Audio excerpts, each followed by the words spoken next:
Eyes on Longmont, offering a diversity of topics about our community that will inform and entertain you. We invite you to sit back and enjoy this edition of Eyes on Longmont.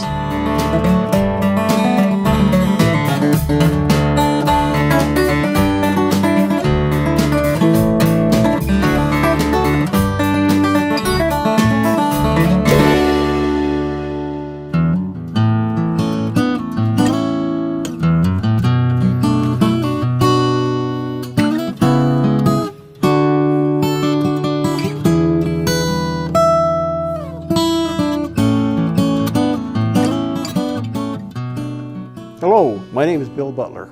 I want to tell you about an epic event in the history of Colorado, and that is the fur trade between 1800 and 1850.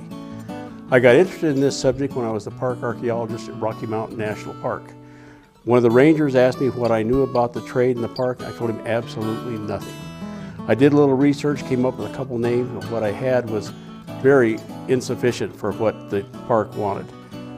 I promised myself that after I retired, I would look into it a lot further, and I did, and 4 years later, I came up with this book. Furs have been used by human beings for clothing and shelter for millennia.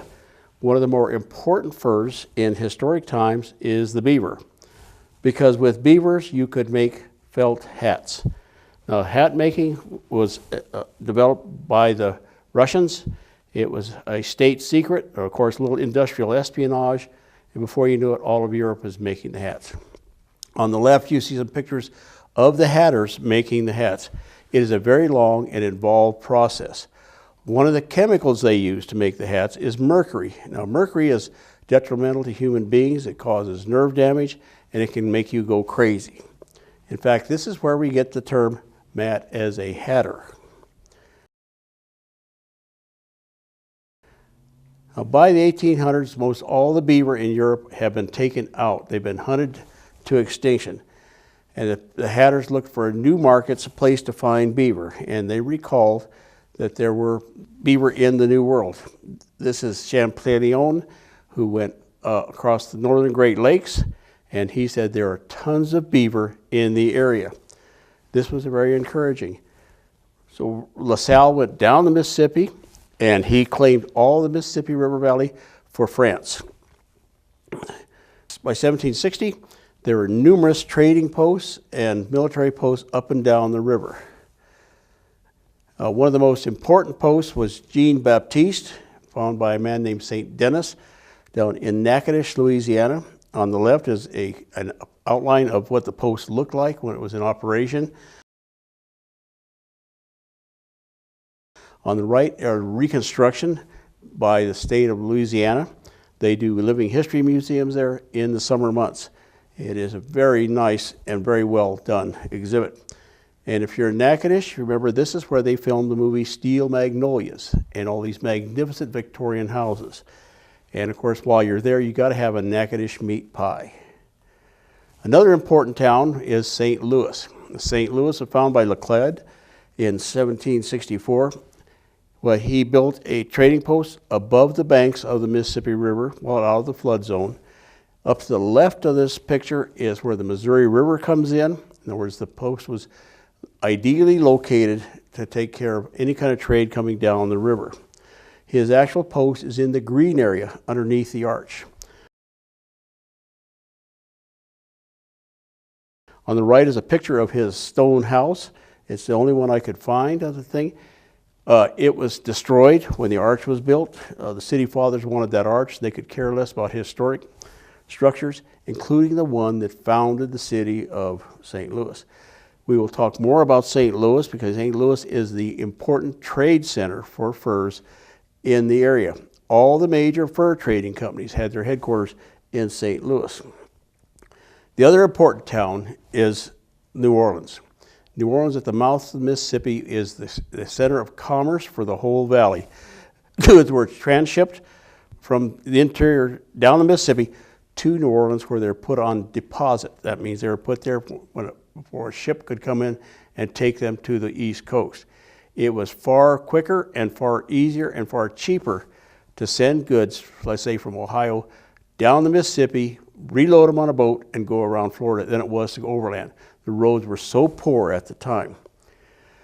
One thing that happened about this time was a man named Mackenzie went across Canada from Montreal over to the Pacific Ocean. He was the first European to do so. Thomas Jefferson read his book and knew darn good and well that unless we had a presence on the Pacific coast, that the Oregon country and all would go to the British. And this could not happen. So what he thought of is one thing we could do is we could buy New Orleans. So he sent James Monroe, fourth president of the United States, to Europe to buy New Orleans. Enter Napoleon Bonaparte. Napoleon wanted to take over the New World. He wanted to garrison New Orleans. He sent 30,000 troops to take over the town so he could claim money from the town. Unfortunately, he had to divert the troops to Haiti to put down a slave revolt by Toussaint de Overture. He lost 2/3 of all his people on that adventure to put down the revolt. He was tired of the New World and he wanted to get rid of New Orleans. And so he made an offer to the Americans. He said, I will sell you not only New Orleans, I'll sell you everything I have in the New World for $15 million. Monroe and Livingston, being very bright, jumped at the offer. They knew it wasn't going to be on the table very long.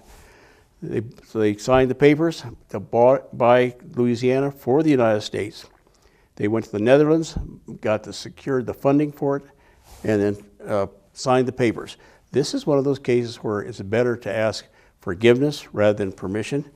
Congress never would have approved it, and it would have taken months to even get Congress to say anything. One thing Jefferson realized real early when we got to Louisiana Purchase is, what did I just buy? So he sent Meriwether Lewis Lewis and Clark on up the Missouri River to the Oregon coast. They went up there and he instructed them. He says, be sure to describe the geography and everything of the country, but tell us where commerce may be had. He was talking about the fur trade. They did that.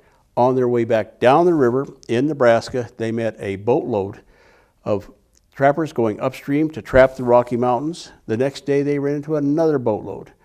I mean, the ink on the paper isn't even dry, and the Americans are invading the West to make money. And there is money to be made in the fur trade. By 1850, there are 150 trading posts between Minnesota and the Oregon coast. The little black dots you see here are trading posts.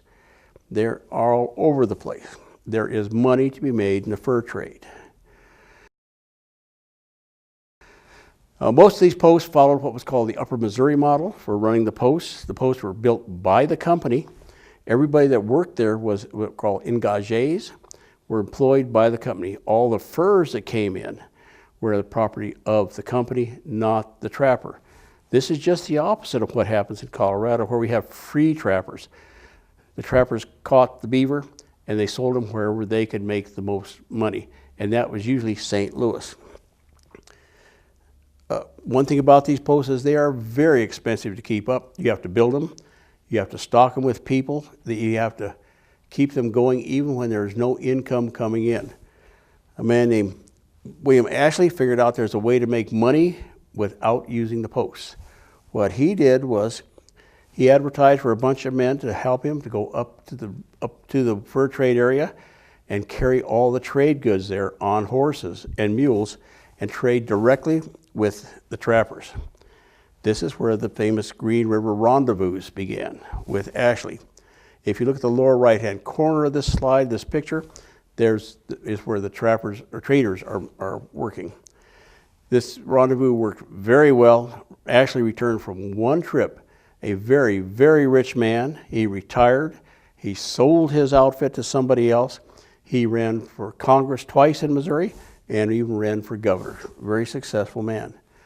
One of the stories told at one of the rendezvous was Kit Carson and the Chouliard duel. Chouliard was a Frenchman, and he said he could whip anybody, and he was just a big bully. Carson, of course, took up the challenge. He jumped on a horse. Chouliard jumped on a horse. Away they went at each other. They fired their guns. Chouliard missed. Carson caught him in the arm. Chouliard was no longer a problem to all the trappers at these things. This is where Kit Carson gets his reputation as one mean hombre. He is 5 feet 6 inches tall at best. Now, before we talk about the posts in Colorado, we need to talk about what I call the New Mexican connection. Taos, New Mexico was one of the major trading centers in the Southwest. It is the other rival for St. Louis for furs going through it. It is the only civilized town, other than Santa Fe, between St. Louis, New Orleans, and the Pacific coast. It is settled by the Spaniards. A lot of the trappers lived there in the off-season. They married Spanish women and became citizens of the town. In order to trap in Spanish lands, this is all owned by Spain at this time, you had to be a Spanish citizen. There is money to be made in the fur trade, and many, if not all of the trappers became Spanish citizens. One of the things was the difference of the trade between the Hispanics and the Americans. The Hispanics were looking for coarse furs for direct use. The American trade is for money, beaver, the fine furs. One of the important furs that the Spanish wanted were deer, but deer skins that had been prepared by the Ute Indians. They prepared the skins so fine that you could wear them as cloth. They were known as buckskins, and this is where we get the word buck. This is off Harry Truman's desk. The buck stops here. One of the people that came to Taos was Antoine Roubideau. Roubideau had an old fur trading family in Missouri. He went west to make his own living, and he went to Taos. He started a store, became a Spanish citizen, and he did everybody one better. He married the mayor's daughter. Roubideau went upriver into western Colorado and built 3 trading posts. These are the ones that we know of that were in the area. These are the posts that Roubideau built up in northwestern Colorado. He built 3 posts, Fort Uncompahgre, Fort Uinta, and then what's also called Roubideau's post.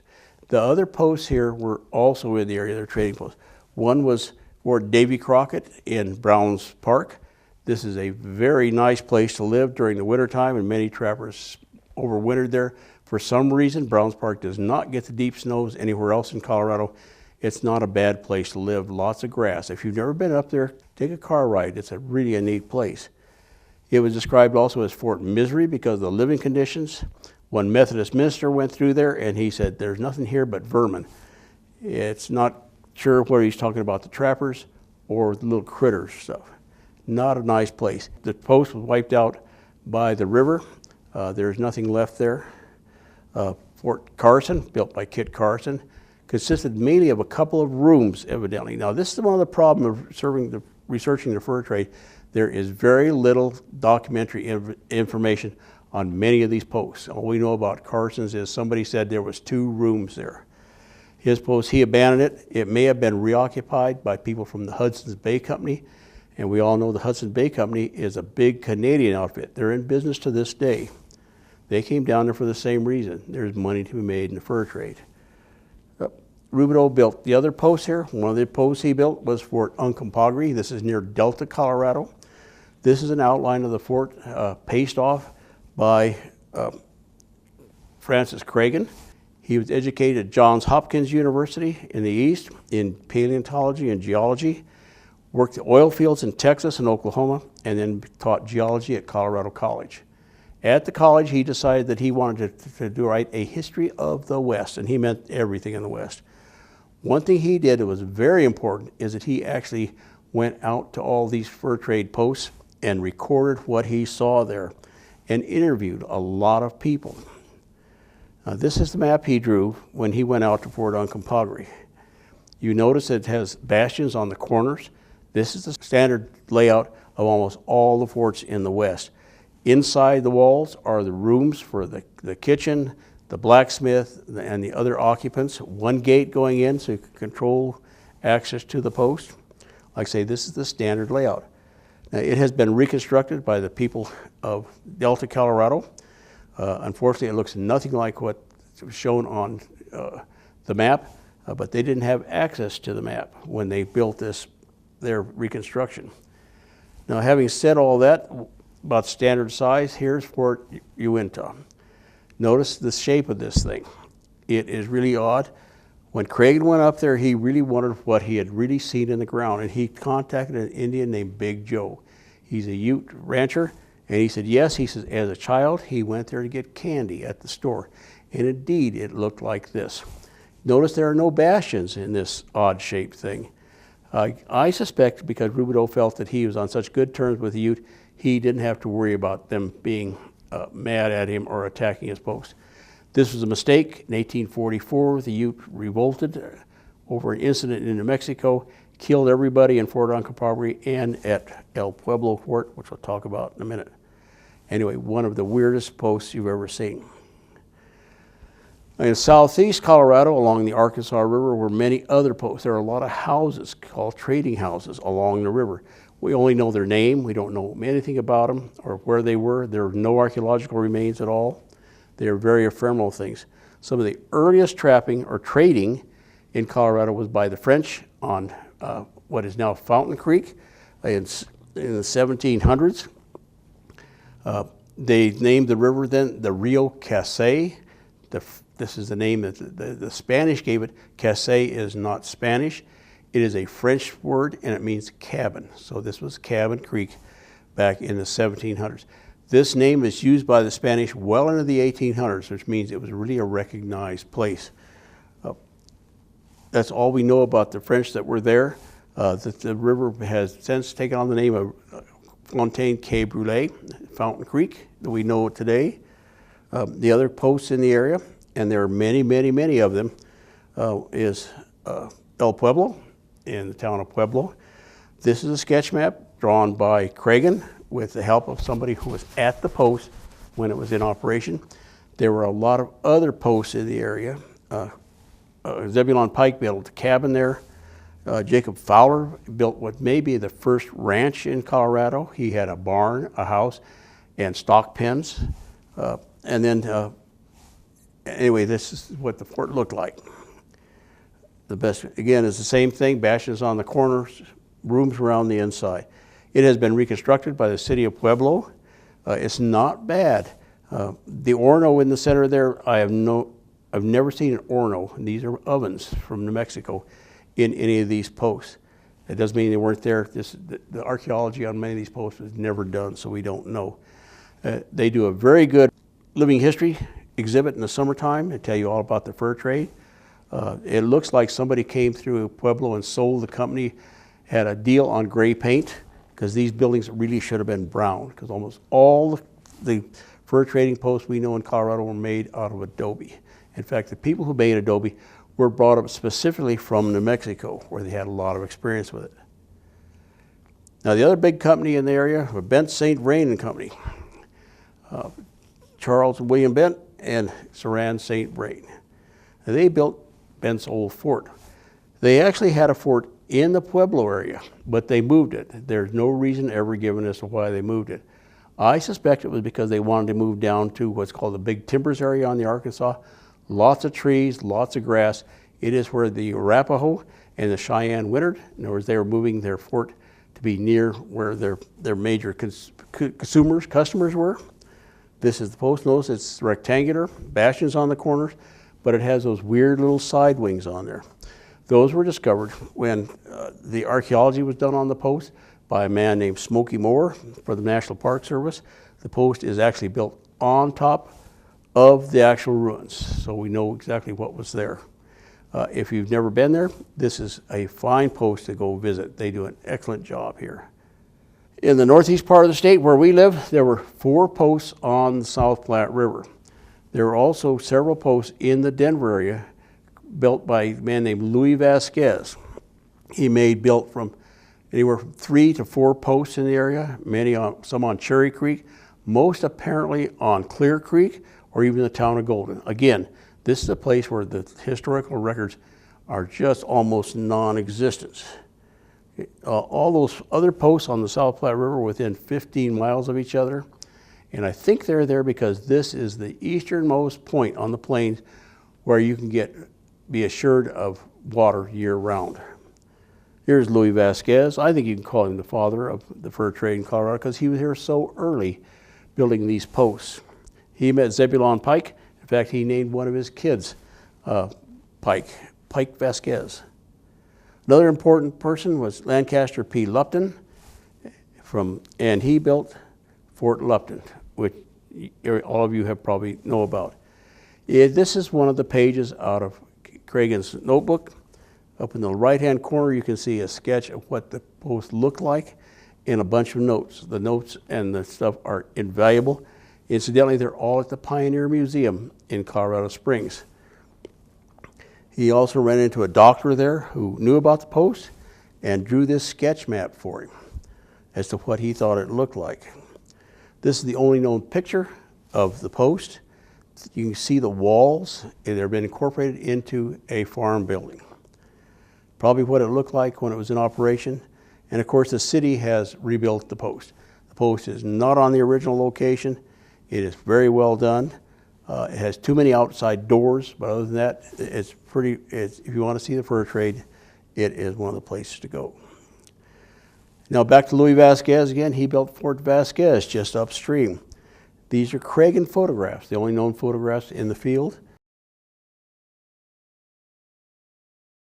The archaeology was done there by Jim Judge, who was then at Colorado State University. You can see the archaeological excavations as the light-colored lines. The dark-colored lines are the WPA walls. The fort was reconstructed in 1935 as part of a works project administration task to put people to work. Notice the lower right-hand corner that the wall bends in instead of going straight. That's because the highway department would not allow them to have extra 10 feet to build to follow the ruins. The highway department at that time was not what you'd call historic preservation minded. This is probably what it looked like when it was in use with the bastions. Again, standard layout. It has been reconstructed, the WPA in 1935, and then a picture I took in 2010. The walls are too short, the gate is too big, but other than that, it's not a bad layout.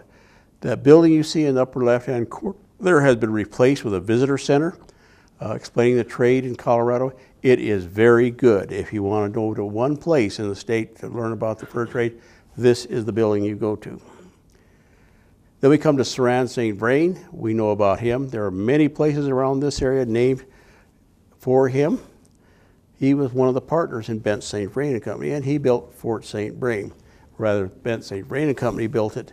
This is one of the only known photographs, again, by Cragen in 1903, showing what's left of the walls. Notice the road going through the center here. That's US 85, also known as the Overland Trail. It was a stagecoach road. It went by the post, and many stagecoach stopped there.